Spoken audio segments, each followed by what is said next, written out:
High in the Himalayas, where temperatures plunge below freezing, a lone figure sits motionless in the snow, striking for the survival of his homeland.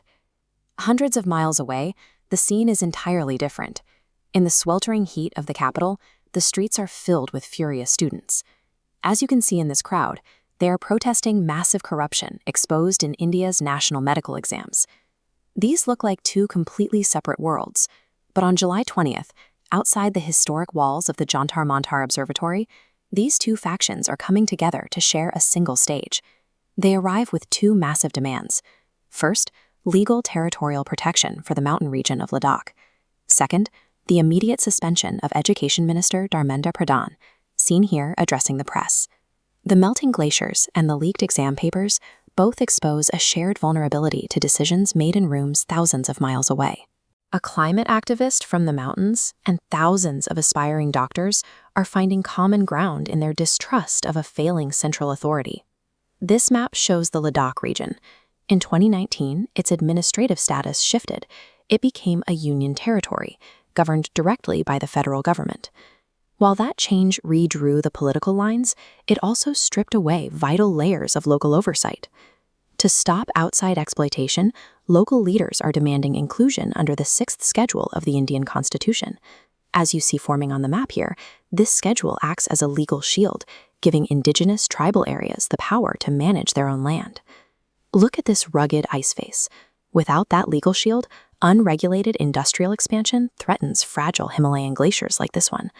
Heavy infrastructure projects bring dust, heat, and black carbon, actively accelerating the melting process. When those glaciers melt prematurely, the regional water supply vanishes. For the people living downstream, demanding sustainable development isn't about balancing a budget. It is a strict matter of daily survival. This is Sonam Wankuchu, a prominent engineer and activist. Knowing the stakes, he launched a prolonged hunger strike, using his own body to pressure the central government into granting Ladakh autonomy. He didn't act alone. Thousands of locals rallied behind him. As you can see in this procession, the movement draws heavily on the region's ancient culture, uniting people to protect their ancestral home. The people of Ladakh are fighting a clear battle. They're trying to survive the imposition of top-down industrial mandates that ignore local realities. Now, shift your attention to the millions of students across the rest of the country. For them, the NEET medical exam is the ultimate choke point. Passing this test dictates the entire trajectory of their professional lives. Recently, widespread leaks of the NEET exam papers were exposed, alongside massive scoring irregularities. Students who studied for years suddenly found their results manipulated by a compromised system. This animated flowchart shows what happens when a centralized system cracks.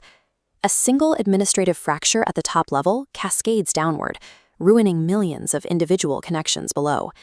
It shatters public trust in the institutions managing the exams. As those failure lines reverse, you can see the backlash. The students are pointing the blame right back at the top node, demanding full accountability from the central government's education ministry. Whether it is a glacier in the Himalayas or a testing center in Delhi, the pattern is identical. Centralized systems are failing to protect the vulnerable populations they oversee. Wankuchu's tactical shift arrived with the observation that the disregard for Ladakh's ecology and the corruption in the national exams are built on the same foundation. Both rely on a system that prioritizes top-down mandates over regional and professional integrity. Following this, he brought in the scope of his movement. Notice the sign this woman is holding. Wankuchu explicitly dedicated his ongoing fast to stand in solidarity with the protesting students. This merger creates a significant political advantage. A government can easily dismiss an isolated regional faction. It is much harder to ignore a unified, multi-issue coalition applying pressure from multiple sides at once. The July 20th mobilization at Jantar Mantar provides the physical footprint for this new alliance. At the doorstep of the capital, the grievances of the mountains and the classrooms finally converge. As you see in this illustration, their evolving demands require a delicate balance. They want modern infrastructure and development, but only if it strictly safeguards indigenous rights and protects the integrity of the youth.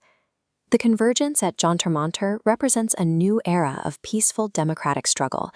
As these groups stand together, they suggest that the preservation of a physical environment and the protection of institutional integrity are now two sides of the same coin.